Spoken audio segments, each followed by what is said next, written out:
जितने मुल्क देश, जितने भी आसपास इजराइल के, गाजा के आसपास जितने ये देश हैं, सारे मुस्लिम देश हैं। जॉर्डन हो, सीरिया हो, लेबनान हो, बिल्कुल यहाँ है। नीचे इजिप्ट, ये तमाम देश, कोई भी फिलिस्तीनियों को जगह क्यों नहीं दे रहा? अगर इतनी चिंता है इन देशों को कि उकसाएंगे कि लड़ो, हथियार बनाओ, शेल्टर्स मत बनाओ। कहता है हमास का आतंकी कि हम सिर्फ हथियार बनाएंगे, शेल्टर नहीं बनाएंगे, शेल्टर बनाने का काम यूएन का है। तो फिर कोई भी ये देश क्यों नहीं उनको पनाह दे रहा है? बताइए। हाँ। नहीं, कोई अपने घर में घुस जाएगा और बोलेगा तुम यहां से निकल जाओ और वारिस पठान तुमको अपने घर में रख देगा, ये चलेगा? ये दादागिरी होती है? नहीं होती। आप नहीं रखिएगा। जबरन किसी के घर में घुसना होता नहीं। अभी ईस्ट यूरोपियन कंट्री से, ईस्ट यूरोपियन कंट्री से कुछ लोग आए, ज्यूस कहाँ आए वो लोग? इजराइल के अंदर। उनको अगर आप बोल देंगे कि आप वहां से क्यों चलिए ईस्ट यूरोपियन कंट्री, इनको वापस ले लो, लेगा क्या ईस्ट यूरोपियन कंट्री? अरे जगह की लड़ाई है अंजना जी, इस आस्था की लड़ाई। अगर भारत देश भी तो था ना हमारा, हमारे भारत देश के ऊपर अंजना जी ब्रिटिशरों ने कब्जा कर लिया, बराबर है। यहाँ पे आके सबको हमको गुलाम बना दिया उन्होंने, मगर हमारे लोग लड़े ना, शहीद हुए, जाने गवाए और ब्रिटिशरों को हटाया और भारत देश को आजाद किया। तो आज अगर टीवी पर आजकल आप एक ही आपकी रिकॉर्ड घिसती रहती है। आप भारत की आजादी की लड़ाई से इसको मत तुलना कीजिए। मैं आपको बार बार समझा रही हूँ, आप मत कीजिए ऐसा, अच्छा नहीं है आपकी सोच के लिए। मेरे सवाल का तो आपके पास जवाब नहीं है। क्यों लड़ रहा है? क्या चाहता है फिलिस्तीन वहां पर? मेरे सवाल का तो आप, पैलेस्टाइन क्या लेकिन चाहता है वहां भारत पर ने करना? जाके किसी देश में 1000 लोगों को दिनों दिन मार नहीं दिया, आतंकी हमला नहीं किया। जरा सा तो सोचिए क्या बोल रहे हैं आप। आजादी की लड़ाई में तो भारत ने तो अपनी जानें गंवाई ना, शहीद हुए हमारे लोग। आंदोलन कैसे लिखा, कैसे किया, अगर नहीं पता तो मैं आपको किताब भेज देती हूँ। अगर महात्मा गांधी नाम के व्यक्ति के बारे में आप जानते हो, अरे मैं आपको बताऊंगा किस तरह से आजादी हुए, और उसमें मैक्सिमम हमारे लोग थे। मुझे आप एक सिंपल सवाल का जवाब दीजिए अंजना जी, इजराइल के साथ क्यों खड़े हो आप? इजराइल के साथ क्यों खड़े हो? चलिए बताइए मेरे को। आप पैलेस्टाइन के साथ क्यों नहीं खड़े हो? आप इजराइल के साथ क्यों खड़े हो? चलिए बताइए मुझे, क्या इजराइल से फायदा है आपको? मैं बताता हूँ आपको फायदा है क्या इजराइल से। जरा सवाल किया, जवाब सुन लीजिए। जवाब बहुत कड़वा है, लेकिन आपको बुरा लगे मुझे परवाह नहीं, मैं आपको बाद में माफी मांग लूंगा। ऐसी नौबत ना आए कि आप हमास जिस तरह से आतंकी हमले कर रहा है उसको भारत की आजादी से जोड़ रहे हैं। क्या कर रहे हैं? प्लीज एक सेकंड मेरा सवाल सुनिए आप। पहले मेरा सवाल सुनिए अंजना जी, 10 सेकंड मेरा सवाल सुनिए। मेरा सवाल ये है कि मान लीजिए आप ये कहते हैं कि ये जमीन की लड़ाई है, इसलिए ये तमाम देश दरवाजे नहीं खोल रहे हैं, लेकिन फिर आप कहते हैं कि धर्म की लड़ाई है। अब धर्म की लड़ाई में क्या सबको मानवीय तरीके से अगर इस तरह की जंग की नौबत आ गई है तो रास्ता नहीं खोलना चाहिए? क्या ये सवाल नहीं उठता है कि आप धर्म के आधार पर उकसाने को तो आ जाते हैं, आप जुम्मे की नमाज के बाद शुरू हो जाते हैं उकसाना, लेकिन जब बात आती है फिलिस्तीनियों को मदद करने की तब आपके दरवाजे बंद हो जाते हैं। क्या ये गलत नहीं है? क्या यहां पर धर्म नहीं आता है बीच में? देखिए, दरवाजा नहीं कहता है कि खोलो दिल का। एक तो आपने भारत की बात करी, तो पहले मैं उस पर जवाब देता हूं और फिर जुम्मा के ऊपर मैं बात करता हूं। अंजना जी, खुदा ना खास्ता अगर किसी ने हमारे भारत की तरफ आंख उठा के भी देख लिया ना, तो आप नहीं जाएंगे, लेकिन वारिस पठान सबसे पहला वो शख्स हो जाएगा, 1.25 मीटर कफन का कपड़ा सर पे बांध के निकल जाएगा लड़ने। इतना हमारे में जोश और जज्बा है अंजना जी, सब निकल जाएंगे। मुझे यकीन है आप सब मेरा समर्थन करेंगे, हम सब जाएंगे, लड़ेंगे और हमारे देश के दुश्मन को खत्म करेंगे, नस्तो नाबूद करके रख देंगे उसको। बात नंबर 2, आपने जुम्मा की बात करी ना, जुम्मा हमारे लिए मुकद्दस दिन है। जुम्मा के दिन कयामत आने वाली है। जुम्मा की तरह आदम इस दुनिया के अंदर अल्लाह भेजा गया था, अल्लाह सुब्हानहू तआला ने। हम कोई भी अच्छा कार्य करते हैं जुम्मा की नमाज के बाद करते हैं। हमारे पार्टी ने पहला लिस्ट जुम्मा की नमाज के बाद किया, तो क्या गलत है? सवाल का जवाब नहीं है। अच्छा दिन है जुम्मा, अच्छा दिन। कितने दिन तक आपके सवाल का जवाब सामग्री ट्रकों में पड़ा रहा इजिप्ट के बॉर्डर पर? धार्मिक, उसको अंदर नहीं जाने दे रहे थे, इस तरह की नौबत थी। तो ये सिर्फ उकसाने, लड़ने, दूसरे को मारने के लिए धर्म की आड़ नहीं लेनी चाहिए। मैं जिस सवाल पर आपसे बार बार पूछ रही हूं उस पर आप जवाब ही नहीं दे रहे। प्रेम शुक्ला जी, देखिए मामला ये है कि 2 पक्ष है। धर्म की आड़ कौन ले रहा है मुझे बताइए। जमीन की लड़ाई है, भारत भी फ्री पैलेस्टाइन के साथ है, जो इजराइल होने नहीं देता है। और इसलिए अगर हम देखें तो नेतन्याहू का एंड गोल समझ में नहीं आ रहा है। वो कह रहे हैं हमास का खात्मा कर देंगे। कहां कहां पर करेंगे? उधर हिजबुल्लाह है, इधर हमास के नेता कतर में बैठे हुए हैं। कहां तक, कब तक, कितने लोगों की मौत तक? बहुत सारे सवाल हैं। और इसका इसलिए भी इस्तेमाल नहीं होना चाहिए कि हम मुस्लिम बैशिंग देश में करें। आप धर्म की बात आपने करी, हमारे कश्मीर के प्रेम शुक्ला जी बोल रहे हैं, रुक जाइए वारिस जी। वारिस भाई अब शांत हो जाइए, मुझसे प्रश्न है। अंजना जी, आप कल्पना कीजिए कि कश्मीर के एक बड़े भूभाग पर पाकिस्तान ने कब्जा किया है।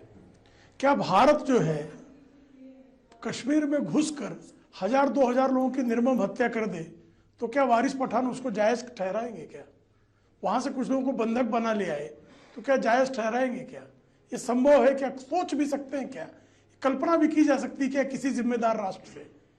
तो हमास कोई जिम्मेदार राष्ट्र तो है नहीं, फिलिस्तीन राष्ट्र है। तो हमास जैसे संगठन को आप प्रश्रय जब देते हैं, हिजबुल्लाह जैसा संगठन जब प्रश्रय देकर किसी को टारगेटेड किलिंग करता है, अल कायदा या तालिबान जैसे संगठन जब किलिंग्स करते थे, पाकिस्तानी तालिबान ने पेशावर में निर्दोष विद्यार्थी छात्रों की हत्या कर दी। अब इस तरह की अगर कोई घटनाएं करता तो उनके खिलाफ कार्रवाई होनी चाहिए कि नहीं होनी चाहिए? प्रश्न ये पैदा होता है। और जैसा आपने कहा, फिलिस्तीन के संदर्भ में हर किसी अरब देश की तरफ से सारे मुस्लिम देश समर्थन करते हैं, लेकिन जब फिलिस्तीनियों को शरण देने की बात होती है सबके दरवाजे बंद हो जाते हैं। अभी वारिस भाई कह रहे हैं कि हमको अपनी जमीन अगर किसी ने कब्जा की है तो छुड़ाना चाहिए, तो सब रोहिंग्या भारत में घुस गए, बहुत जगह पर कब्जा कर लिया। अब रोहिंग्या के समर्थन में यही आजाद मैदान जहां वारिस भाई बैठे हैं, वहां से बमुश्किल कुछ किलोमीटर की दूर पर किस तरह से जो है नंगा नाच किया गया रोहिंग्या के समर्थन में, आप सबने देखा। ये कह रहे हैं कि मैं कफन बांधकर सबसे पहले भारत पर हमला निकलो। 26/11 में हमला हुआ था भाई साहब, कब कहां कफन बांधकर आप गए थे? आप याकूब मेमन ने भारत के निर्दोष नागरिकों की हत्या की थी, 250 से अधिक निर्दोष नागरिकों को जिनका कोई लेन देन नहीं था, उन्होंने कुछ नहीं किया था ऐसा कि उनकी हत्या कर दी जाती, उनकी हत्या कर दी गई। याकूब मेमन का जनाजा निकला, सुप्रीम कोर्ट के कहने पर उसको मृत्युदंड दिया गया। भारत की कैबिनेट ने उसके मृत्युदंड को जो है क्षमा याचिका को अस्वीकार किया। भारत की कार्यपालिका, भारत की न्यायपालिका, भारत की संसद के सदस्यों द्वारा बनी कैबिनेट, ये सारे मिलकर नकारते हैं। उसके बाद भी उसके समर्थन में साहब आप शव यात्रा निकालते हैं, अल्लाह अकबर का नारा लगाते हैं। कौन लड़ रहा है साहब? आप जो है फिलिस्तीन में याकूब मेमन पर मुस्लिम कार्ड खेलने वाले ओवैसी साहब की पार्टी के प्रवक्ता भारत का यही पक्ष पर जवाब दीजिए। हाँ, जवाब। अभी प्रेम शुक्ला ने सारी बातें कर ली, आजाद मैदान की बातें कर ली, याकूब मेमन की बातें कर ली, मगर एक बात ये नहीं बताई कि इजराइल को सपोर्ट क्यों करते हैं। मैं बताता हूं इजराइल को क्यों सपोर्ट करते हैं। ये जब हिटलर यहूदियों पे जुल्म कर रहा था ना, तब आरएसएस हिटलर के साथ खड़ा था। आज इजराइल जब बेगुनाह फिलिस्तीनियों के ऊपर जुल्म कर रहा है तो ये आरएसएस वाले जाके इजराइल के साथ खड़े। अब बात नंबर 2, इनको कोई इजराइल से मोहब्बत नहीं है अंजना जी, ये गलत फहमी में आप मत रहो। इनको मुसलमानों से नफरत है, इस वजह से इस्राइल इस तरह कर ले, I stand with Israel, I stand with Israel. अरे थक गए हो ना, पैर सूज गए हो, घुटने सूज गए हो, एड़ियां थक गई हो खड़े खड़े इस्राइल के साथ, तो थोड़ा चले जाओ मणिपुर में, वहां भी प्रॉब्लम है हमारी बहनों का, क्या हो रहा है बर्बरता, वो भी जाके देखो और पूरी दुनिया को भी दिखाओ। अब याकूब मेमन की याचिका की बार बार आप बात करते हो, सुनिए, याकूब मेमन के लिए 82 लोगों ने साइन किया था और रात को 2 बजे वहां पे जाके लेटर लिख के दिया था, जिसमें बीजेपी के उस वक्त के member of parliament Ram Jethmalani भी थे, बीजेपी के थे, जो एक्स से हमारे सीनियर थे। उसमें काफी सारे वो जो लोग थे जो नॉन मुस्लिम थे, तो क्या सबके सब आ गए मुसलमान को सपोर्ट करने के लिए?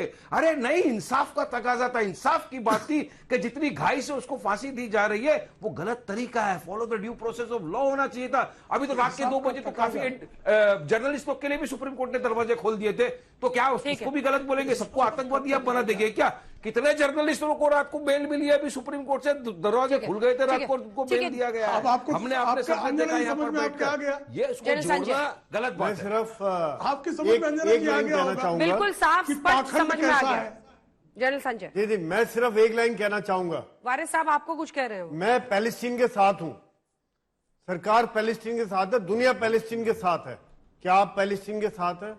मैं हमास के अगेंस्ट हूं, दुनिया हमास के अगेंस्ट है। सवाल यह कि क्या आप हमास के अगेंस्ट है? ये बड़ा सवाल है, इसका जवाब दे दीजिए। वारिस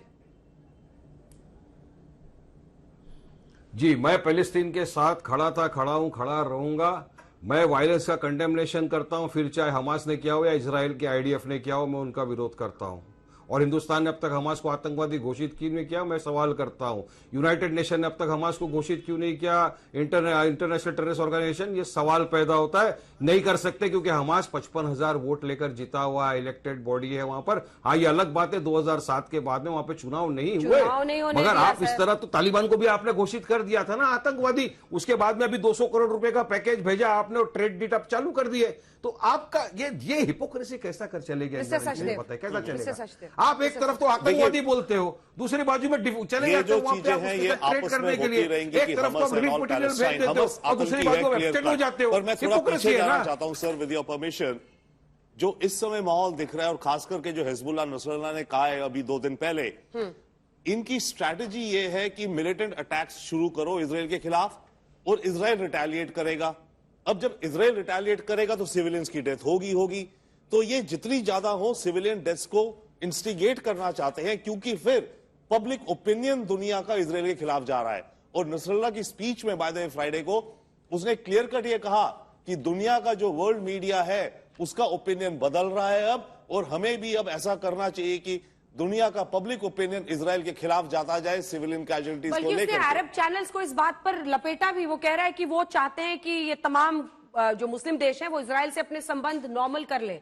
वो सबसे ज्यादा परेशानी अगर इन आतंकी संगठनों की हो रही है, जिसमें ईरान है, हिजबुल्लाह है लेबनान में, तो यही है कि कुछ अरब देशों की परिस्थितियां, उनके रिश्ते इजराइल से, अमेरिका से अच्छे हो रहे हैं। और ये आज ये भी फ्राइडे को नसरुल्लाह ने खूब जोर दिया।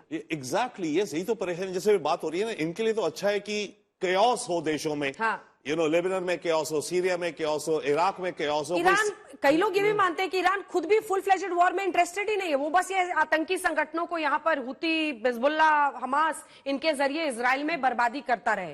अंजना जी, ईरान यहाँ से जंग कैसे कर पाएगा? इजराइल से हजारों मील दूर है। हाँ। ईरान के एयरफोर्स यहाँ नहीं पहुंच सकती। इराक, सीरिया, लेबनान के थ्रू बना लिया है, जिससे वो जहर पैसा आतंकियों के लिए एक पूरा उसने कॉरिडोर बना लिया है, जिससे वो वहां पर आतंकवाद के लिए पैसा जो करता है। सवाल यह है कि आपने ये तो कह दिया कि हमास करे तो गलत, आईडीएफ करे तो गलत, लेकिन सवाल यह है वारिस पठान साहब, जल्दी से एक कमेंट आप लोगों से लेते हैं कि अब जो परिस्थितियां बन रही हैं वो खतरनाक है। धर्म के आधार पर अगर उकसाया जाएगा तो ये मामला जिस तरह से अगेंस्ट अमेरिका, अगेंस्ट इजराइल, वो अपने आप में एक जंग की नौबत, विश्व युद्ध की नौबत ला सकता है। प्रेम शुक्ला जी। देखिए, विश्व युद्ध तो नहीं होना चाहिए और निर्दोष नागरिकों का कत्लेआम भी नहीं होना चाहिए। आदरणीय प्रधानमंत्री जी ने भी जिस तरह से गाजा में लोग निर्दोष मारे जा रहे हैं उस पर चिंता भी जाहिर की है। और कोई शांति की बात भी तो नहीं कर रहा ना प्रेम शुक्ला जी, कोई शांति की भी बात नहीं कर रहा, क्योंकि नेतन्याहू बदला ले रहे हैं 7 अक्टूबर। अमेरिका भी शांति की बात कर रहा है, भारत भी शांति की बात कर रहा है, नहीं यूरोप भी शांति की बात कर रहा है, अमेरिका भी शांति की बात कर रहा है, भारत भी शांति की बात कर रहा है।